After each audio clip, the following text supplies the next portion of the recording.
चलिए सर अगले क्वेश्चन में आ जाते हैं। अगला हम लोग डेप्रिसिएशन रिकैप कर रहे हैं। डेप्रिसिएशन चैप्टर में देखिए इंस्टीट्यूट के मॉड्यूल में पेज नंबर 63 देखिए। पेज नंबर जो 63 है उसमें इलस्ट्रेशन नंबर 20 है, ये देखेंगे।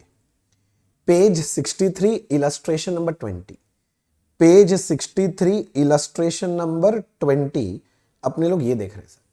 बढ़िया समय मैं एक एक करके बात करूंगा सर। बढ़िया होगा मैं इससे भी कि आप मेरे से पहले एक बार आप सम को रीड कर लो, मेरे को पॉज करके रीड कर लो, फिर देखो। सर इसमें बोला है show the machinery account for 3 years 11 to 13, 11, 12, 13 3 साल का मशीनरी अकाउंट बनाना है। बना लेंगे सर। स्टोरी में क्या क्या बोला है इस पे जरा सा गौर फरमाते हैं। On 1st January 11 machinery was purchase for 80,000। अच्छा जी, बोल रहा है 1st January 11 को हमने मशीन परचेज किया है 80,000 का। ठीक है सर, देख लेते हैं ये लाइन क्यों नहीं टन रहा। हाँ जी, तो मैं जो पढ़ रहा था लाइन मैं फिर से पढ़ रहा हूं एक बार। पहले बोलता है यहां पर 1111 मशीनरी वॉज परचेज फॉर 80,000। तो 1111 को मशीनरी परचेज हो गया है 80,000 में। तो मैं यहां पर आया, मैं सोच रहा हूं एक लाइन ड्रॉ करता हूं इस तरह से, और मैंने पहला तारीख लिखा 1/1/11। इस दिन हमने अपना पहला मशीन परचेज कर लिया 80,000 में। एक्चुअली 3 साल का समय, तो पहला साल का एंड आएगा 31/12/11, अगले साल का आएगा 31/12/12, अगले साल का आएगा 31/12/13।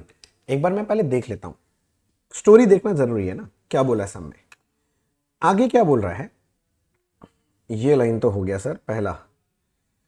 ऑन 1/7/12 1/7/12 को addition were made to the amount of 40। एक नया मशीन खरीद लिए 40,000 का 1/7/12 में। तो मैं यहां पर आया 1/7/12, मेरे ख्याल से 1/7/12 कहीं यहां आएगा 1/7/12। एक और मशीनरी खरीद लिया मैंने 40,000 रुपए का, ये मुझे समझ में आ रहा है। फिर क्या बोल रहा है भैया, ऑन ऑन क्या 31/3/13। अच्छा, मशीनरी परचेज ऑन 1/7/12, मतलब जो मशीनरी 2 है उसका बात कर रहे हैं। कॉस्टिंग 12,000, खरीदा 40 का था, उसमें से एक छोटा सा हिस्सा निकाला 12,000 रुपए का 12,000। वॉज सोल्ड फॉर 11, तो 31/3/13 को, तो मुझे जाने दो 31/3/13 समवेयर हियर। देखो मैं बोल रहा हूं 31/3/13 मशीन 2 में से 12,000 का एसेट जिसका कॉस्ट 12,000 है उसको बेच दिया। जितने में बेचा 11,000 में, तो प्रॉफिट लॉस निकालने का चक्कर आएगा। मतलब मैं ये समझ सकता हूं कि मेरा मशीन जो 2 है उसका 2 पार्ट बन गया। नहीं समझा, एक पोर्शन जो बेचा और एक पोर्शन नहीं बेचा। मतलब 40,000 में से अगर मैं बात करूं तो मैंने 12,000 का मशीन बेच दिया है, तो 28,000 28,000 कॉस्ट का मशीन नहीं बिका है। तो मैं 2 पार्ट में मान सकता हूं मशीन को, 2 मशीन ही मान लो, कोई दिक्कत नहीं है। फिर बोलता है, आगे बढ़ने दो, ऑन 30 जून 13 30 जून 13, हाँ इसी साल, मशीनरी परचेज्ड ऑन 1/1/11। ये थोड़ा टाइपिंग मिस्टेक है, ठीक कर लेना। मशीनरी परचेज ऑन 1/1/11 मतलब पहला मशीन का बात कर रहा है। कॉस्टिंग 32, खरीदे तो 80 का था किंतु बात कर रहा 32 का, उसको सेल कर दिया 27,600 में। सो 30 जून 13, तो मैं यहां तारीख डाल रहा हूं भैया जी 30 जून 13। मशीन 1 में से 32,000 कॉस्ट का मशीन हमने सोल्ड कर दिया। तो दिमाग लगाओ 82 में से 80 में से 32 बेच दे रहे हैं, तो 48 ऐसा है जो नहीं भी बेच रहे हैं।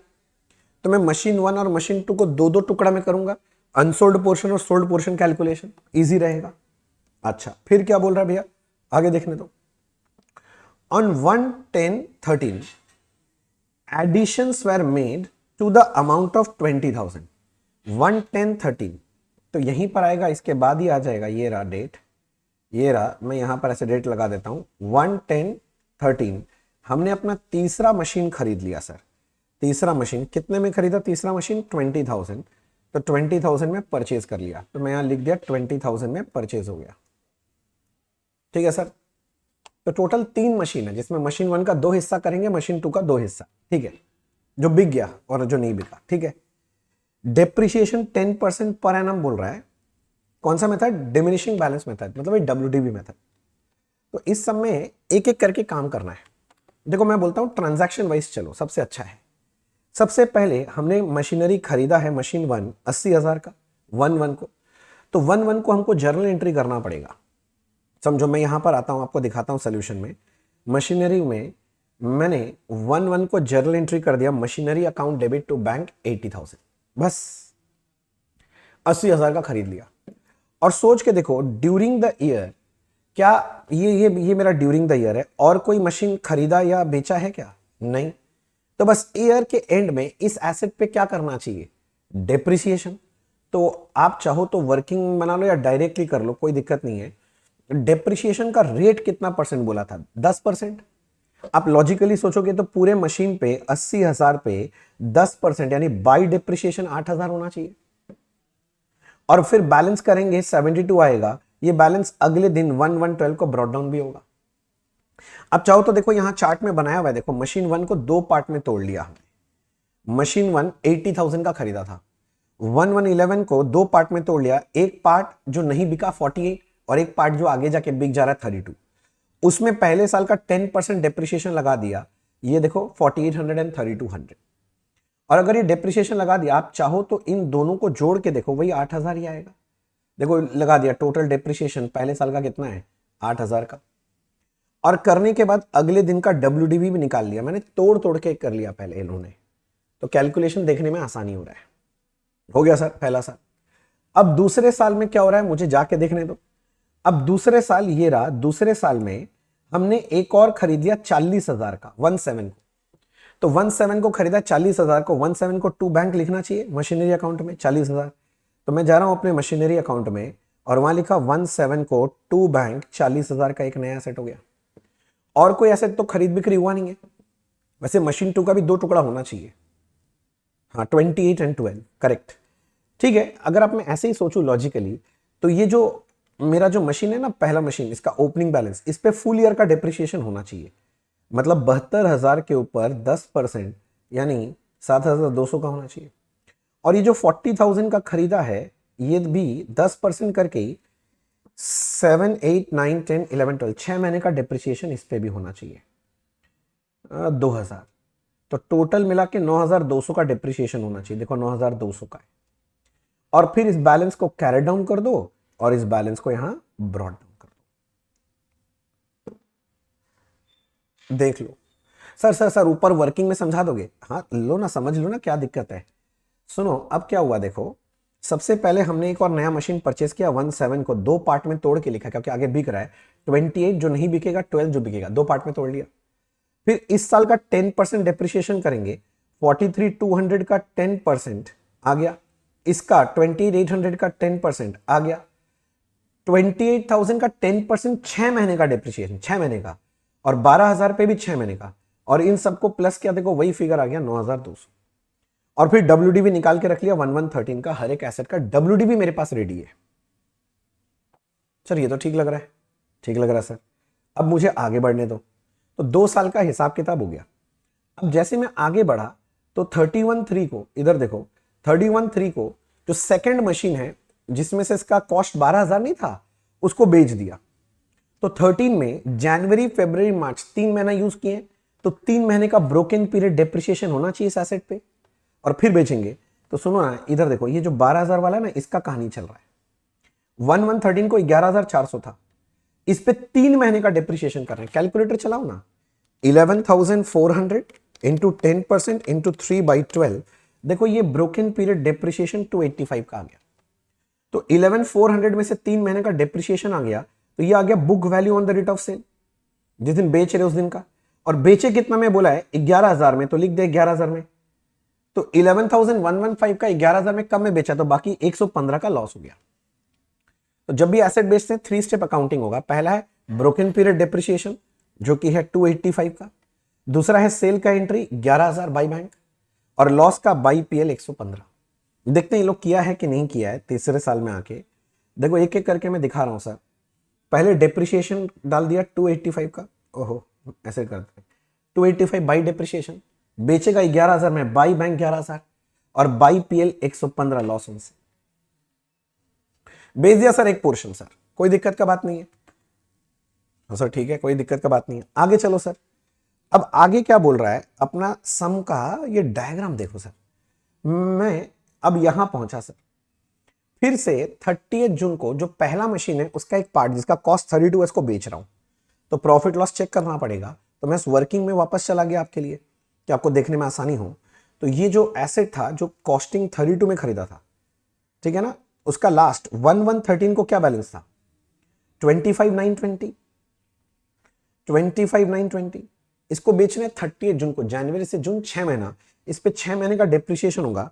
25,920 इंटू 10% इंटू 6/12, ये देखो 1296 का आ गया। इसमें से अगर 1296 हटा दिया तो ये आ गया book value on the rate of sale 24,624, book value on the rate of sale आ गया।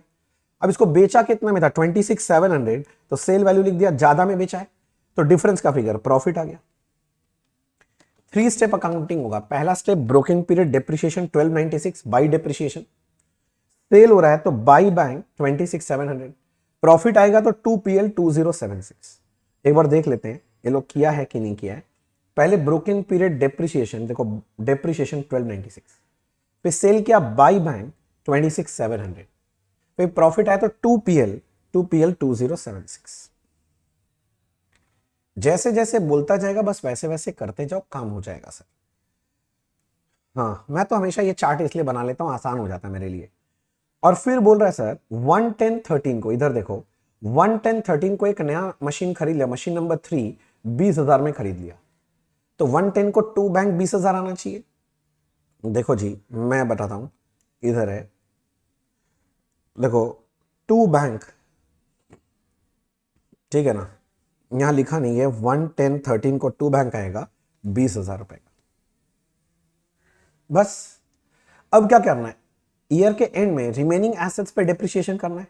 देखो चार्ट तो बना हुआ ही है, इसमें ये वाला पोर्शन तो बिक गया, इसको छोड़ दो, बचा हुआ ये तो पूरा साल यूज हुआ है, तो इसका 10% 3888 का डेप्रिसिएशन। मशीन 2 में देखो ये वाला एसेट बचा हुआ है, इसका 10% ये डेप्रिसिएशन। और मशीन 3 जो अभी 110 को खरीदा है 20,000 में, इस पे 3 महीने का डेप्रिसिएशन होगा ना, अक्टूबर नवंबर दिसंबर।